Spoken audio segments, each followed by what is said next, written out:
हरे भरे दरख्त बर्फबारी की वजह से सफेद नजर आ रहे थे।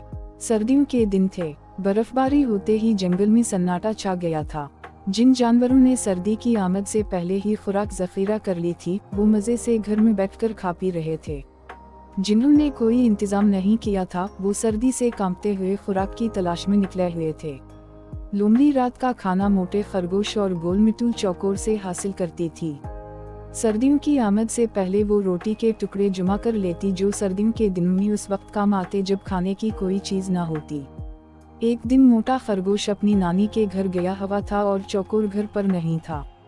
इस रात लोमड़ी और उसके शौहर लूमड़ ने रात को बासी टुकड़े खाए। सुबह सौयरा लोमड़ी ने खुराक की तलाश में जंगल का एक चक्कर लगाया, लेकिन खाने की कोई चीज दस्तयाब ना हुई। वो नाकाम वापस लौटी तो इसका भूखा शौहर बड़ी बेचैनी से उसका इंतजार कर रहा था। कुछ मिलाया खाली हाथ लौट आई हो? इसने बड़ी बेसब्री से सवाल किया। लोमड़ी ने अपने नखट्टू शौहर को घूर कर देखा, फिर कहा, इस शदीद सर्दी में भला किया मिल सकता है तो किया, अब फिर बासी रोटी के टुकड़े खाने पड़ेंगे।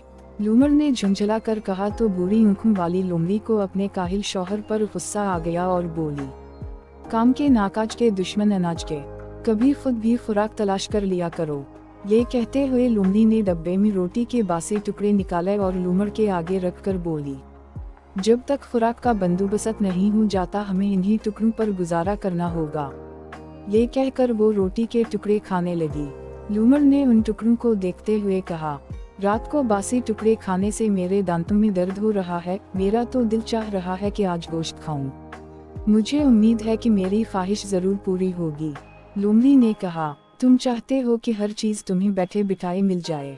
मेरी तो किस्मत ही फूट गई, जो तुम जैसा नखट्टू और काहिल शौहर मिला है, जिसे खिलाना भी खुद ही पड़ता है। ये कहकर वो कुछ देर बड़बड़ाती रही, फिर खामोशी से रोटी के बासी टुकड़े चबाने लगी।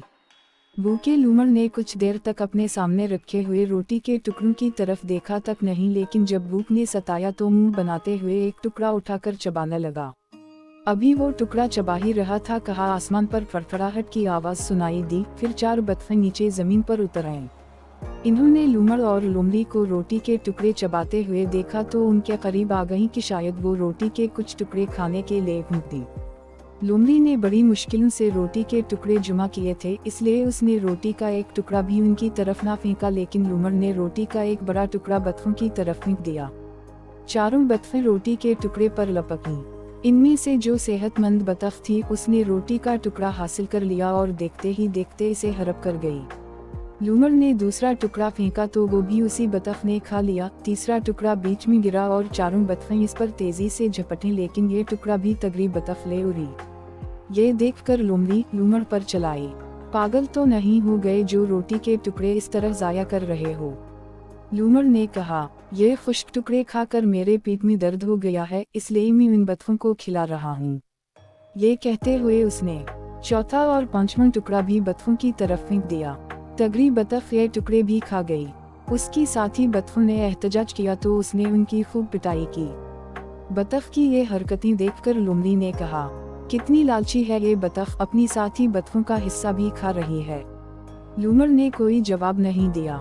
अब वो रोटी के टुकड़े सिर्फ उसी लालची बतख की तरफ फेंकने लगा।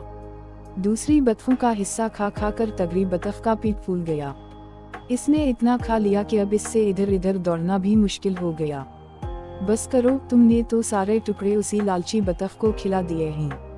लोमड़ी ने चलाकर लूमड़ से कहा, लेकिन उसने लोमड़ी की बात पर कोई ध्यान ना दिया। ये देखकर लोमड़ी बहुत खफा हुई और बुड़बड़ाई हुई अपने भट के अंदर चली गई। तगड़ी बतख टुकड़ों के लालच में लूमड़ के करीब आ चुकी थी। लूमड़ भी जानबूझकर टुकड़े अपने करीब गिरा रहा था। जैसे ही तगड़ी बतख थोड़ा सा करीब आई, उसने उछलकर बतख को पकड़ लिया। इसने भागने की कोशिश की, लेकिन इससे भागा न गया। ये देखकर दूसरी बतखें फौरन उड़ गईं।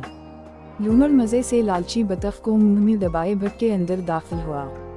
इसने बतख के पर नोचे और गोश्त लोमड़ी को पेश करते हुए कहा, मैं नखट्टू और कामचोर सही, लेकिन इतना अहमक भी नहीं कि अपनी सारी खुराक ऐसे ही किसी को खिला दूं। अब तुम्हारी समझ में आ गया होगा कि मैं सारे टुकड़े इस लालची बतख को क्यों खिला रहा था।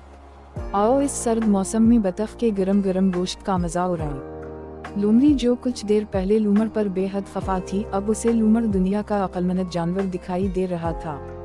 इसने कहा, तुम वाकई बहुत चालाक हो, मैं तुम्हें मान गई। इसके बाद दोनों ने मिलकर लालची बतख के मज़ेदार गोश्त की दावत उड़ाई।